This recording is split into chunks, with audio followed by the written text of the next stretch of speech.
わしについての本がこんなにあるのか。わしも有名になったものじゃな。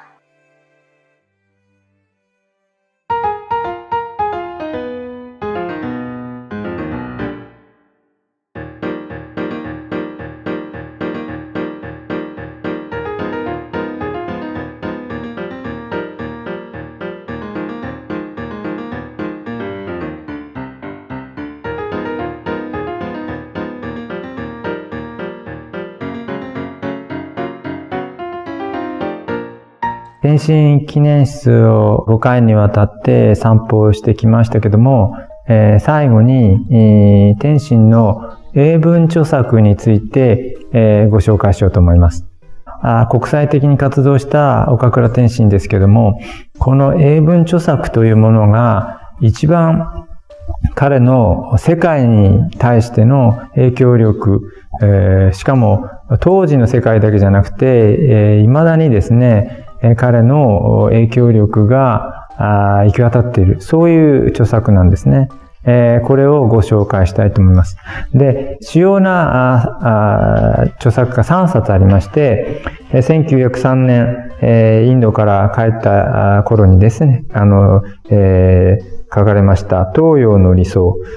それから日本の覚醒、そして最後が1906年、茶の本というこの3つの本なんですけども、これら3冊は皆英文著作なんですね。最後の茶の本は、これ簡単ですから言いますと、The Book of Tea っていう本なんですね。完全にこの英語で書かれたものです。ですから、幼い頃に学んだ英語がここでも十二分に役に立っているということですね。特にこの3冊目の The Book of Tea っていう本はですね、お茶の文化を紹介する内容ではあるんですけれども、それだけではなくて、日本人の特性って言いましょうか。それを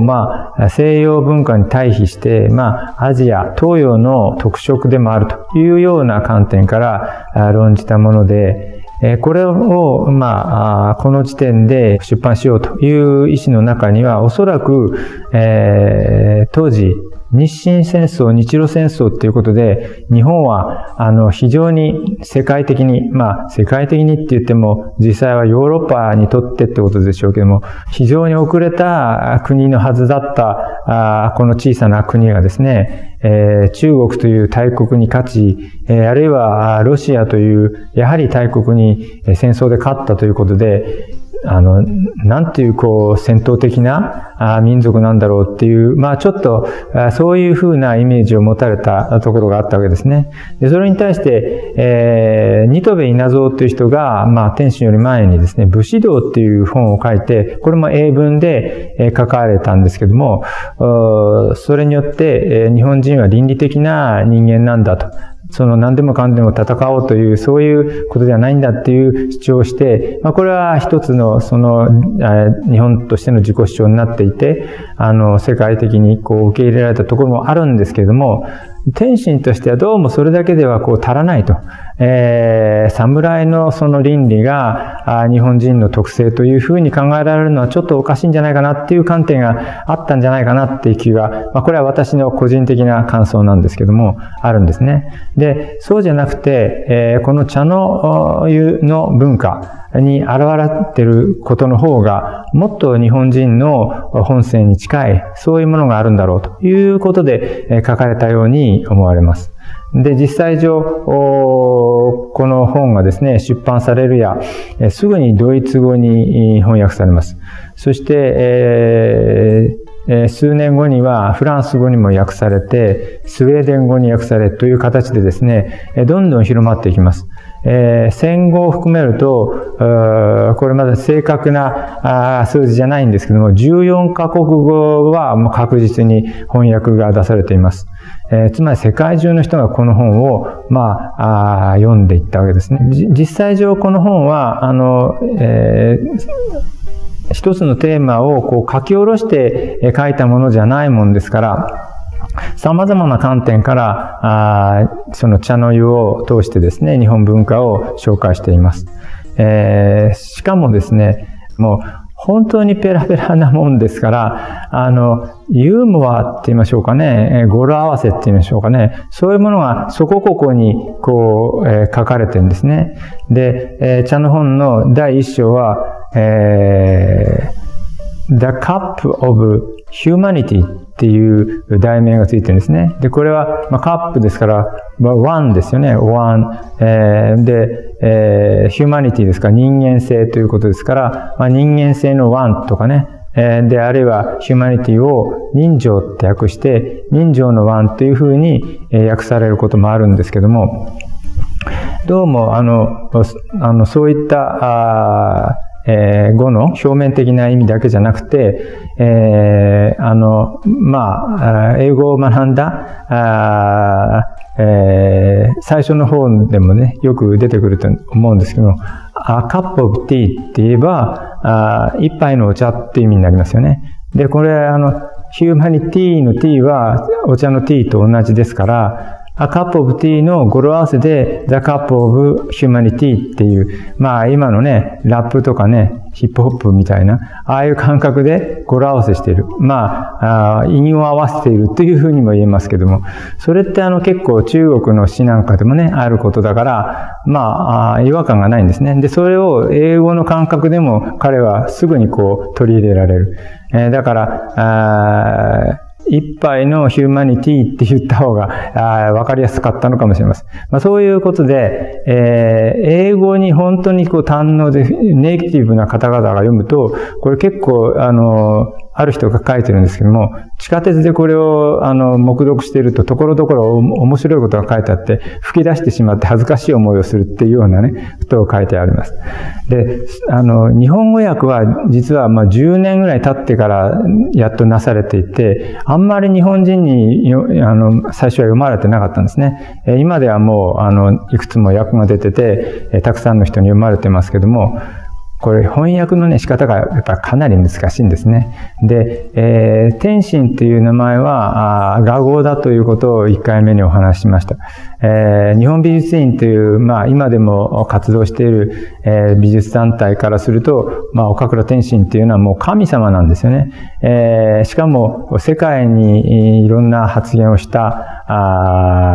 重要人物ということで、天心っていう名前を使っているというふうに言いましたけども、ある意味こう神格化されていて、だから天心が書いたThe Book of Tea っていう本はもうこれは深遠なる思想書だろうというような感覚で訳されてしまっている部分があって、なんかもうちょっとたわいのない冗談を書いているところもなんか本当に難しい、思想をこう表したものじゃないかっていう風な訳され方をしていた時代があったもんで、案外こう読んでね、なかなかこう理解できないっていう人が多くなってしまったというちょっと嫌いがあります。他の外国語でどんな風に訳されているのか残念ながら私はわかりませんけれども、そういうところがあります。ですけれども、先ほど言いましたように、これは書き下ろしの文章ではなくて、例えばボストン美術館のボランティアさんの女性たちに、日本文化を紹介するお話の中の原稿を元にしている部分があったりとかですね、そういうところがあるので、本来今の、十分その英語を理解しながら、訳している翻訳を読めば十分理解できるし、面白いし、しかもその難しい言葉じゃないけれども、その深遠な思想、あるいは考えさせられるところをですね、示している、本当にこの読みがいのある文章なんですね。だからこの美術館でも本当はこの本をこう並べているだけじゃなくて、もっとこう華やかに飾り立てたいところなんですけども、残念ながら何しろ本は本なんで、それができずにいるところがちょっとじくじたる思いでいるところなんですね。で、ちょっと長くなりましたけども、結論的に言うと、この結論はね、さっき言った第一章のThe Cup of Humanity のところに出てくるんですけども、東と西の文化は、相入れない違いがあるんだと。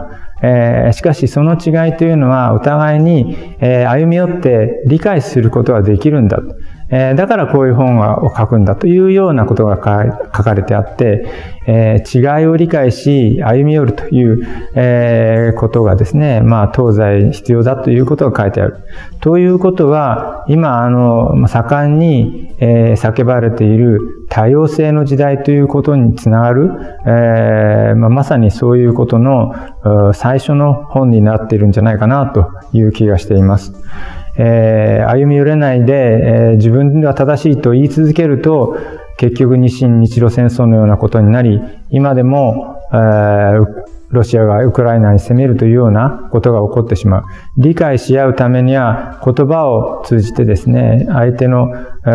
考えをちゃんと理解し、その上で、お互い手を取り合うということが必要なんだということが、書かれてある本です。たくさん翻訳も出ておりますし、ここの美術館のミュージアムショップでも売ってますので、もし、まだ読まれてない方があれば、ぜひ読んでいただきたいなという気がしております。5回にわたってお話をしてきましたけれども、天津記念室のお散歩はこれで終わりにしたいと思います。ありがとうございました。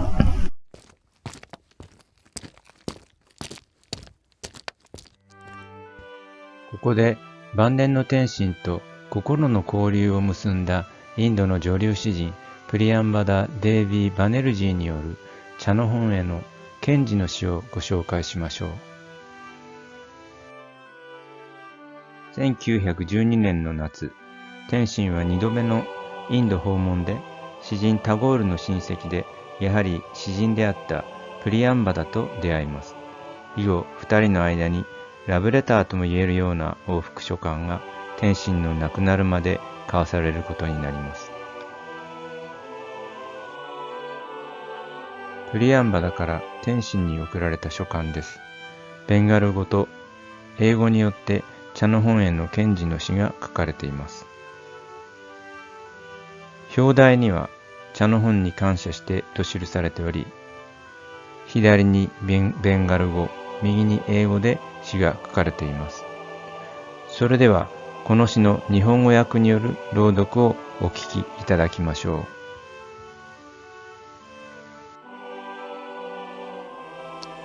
プリアンバダ、茶の本に感謝して、乾いて小さく縮んだお茶の葉よ、果たして誰が夢見たか、その中にやがて美と死となるだろう。大潮の流れのような緑の富が抱かれていたとは、脆く儚い貝殻のような陶器のワインを、果たして誰が信じたか、その中に落とされた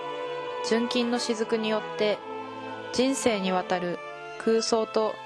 神聖なる無双の喜びが現れるとは。なんとも美しく日本の子よ、汝は永遠に続く命の微笑みと涙を、そして光と影をお茶という水彩絵の具によって描いたのです。1912年10月1日、プリアンバダ・デービ